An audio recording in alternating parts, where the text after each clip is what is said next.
Սիրելի հեռուստադիտողներ, Գոյամարտ հեռուստասերիալի զարգացումներն ընդունել են աննկարագրելի հուզիչ, խորը հոգեբանական և ճակատագրական ընթացք։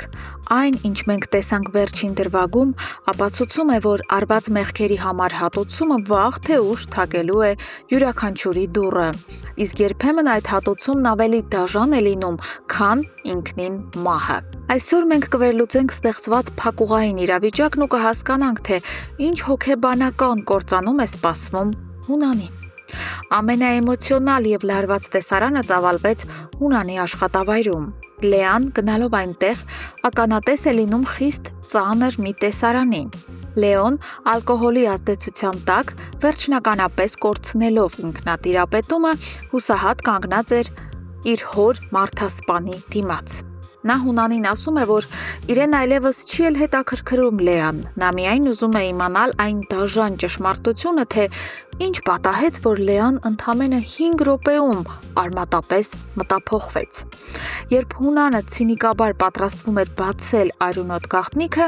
Լեան հրեշտակի պես հայտնվում և միջամտում է խոսակցությանը։ Նա փրկում է Լեոյին այդ հոգեբանական սպանությունից և խնդրում նրան հեռանալ։ Այն, ինչ հաջորդեց Լեոյի հեռանալուն, դարձավ սերիալի ամենաուժեղ հոգեբանական ապտակներից մեկը։ Լեան վերջնական ու վճռական խոսակցություն է ունենում հոր հետ։ Նա նայում է Հունանի աչքերին և ասում, որ ունի ընդամենը 2 խնդրանք։ Առաջին՝ հանգիստ թողնել իրեն և ընդմիշտ մոռանալ, որ ինքը դուստր ունի։ Եվ երկրորդ՝ երբեք այլևս չմոտենալ ու չվնասել Լեոյին։ Լեայի խոսքերն ուղղակի խոցում են Հունանի սիրտը, երբ նա հիշեցնում է, որ հայրն արդեն իսկ խլել է Լեոյի մանկությունը, սպանելով նրա հորը, և որ Լեոն մինչ օրս անբուժելի ցավով է խոսում այդ կորստի մասին։ Լեան հեռանում է, Հունանին թողնելով մենակ իր արթնացած խղճի և ավերակների հետ։ Այս տեսարանն ուներ շոկային ավարտ։ Մենք տեսանք, թե ինչպես Հունանը, այն անխիղճ ու սառնասիրտ մարդասպանը, որն իրեն անխոցելի էր համարում, պարզապես արտասվում է։ Նա միամտաբար կարծել էր, որ Լեան կլացի, կտանջվի ու արագ կհաղթահարի այս ամենը, բայց հասկացավ, որ իր սեփական ձեռքերով կործանեց իր միակ դստեր կյանքն ու երջանկությունը։ Հունանը վերջնականապես դժբախտացրեց Լեային։ Բայց կարմայի հարվածները մակունցների ընտանիքում այսքանով չեն ավարտվում։ Քաղաքի մյուս ծայրում գահավիժում է նաև Հունանի որդին՝ Գրիշոն։ Փոխանակ փայփայելու իր ընտանիքը նա ժամանակ է անցկացնում նոր ընկերուհու հետ, խմում է և տրվում դավաճանությանը, մինչդեռ Մանանը նստած տանը սպասում է նրան։ Բայց մենք վստահաբար կանխատեսում ենք, որ այս կեղծիքին շատ քիչ է մնացել։ Հպարտ Մանանը շուտով կիմանա ամեն ինչ և վերջնական կլքի այդ անիծված տունը։ Եվ այստեղ Իննայի արտասանած խոսքերը դառնում են իսկական մարգարեություն։ Նա ճշգրիտ ձևակերպում է Հունանի ողբերգությունը,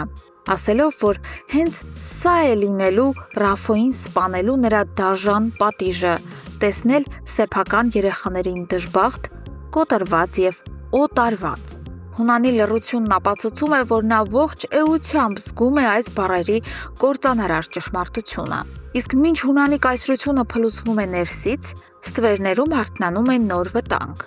Ավոն, ում բոլորը համարում են խաղից դուրս մղված, արդեն նոր նենգ պլաններ է կազմում։ Հասկանալով, որ ֆիզիկական ուժով հարցեր չի լուծի, նա որոշել է խփել Հունանի մյուս թույլ տեղին՝ փողերին, և այդպիսով իրագործել իր կիսատ մնացած վրեժը։ Սիրելի հեռուստադիտողներ, հանգույցներն էլ ավելի են խճճվում։ Ինչ եք կարծում։ Արդյոք Լեոն հաջորդ օրը, սթափվելով ալկոհոլից, կվերհիշի այս տարօրինակ խոսակցությունն ու կշարունակի պրպտել։ Եվ ինչպես կվարվի Հունանը, երբ իմանա իր որդու դավաճանության և Մանանի հեռանալու մասին։ Արդյոք նա կփորձի կանգնեցնել հարսին։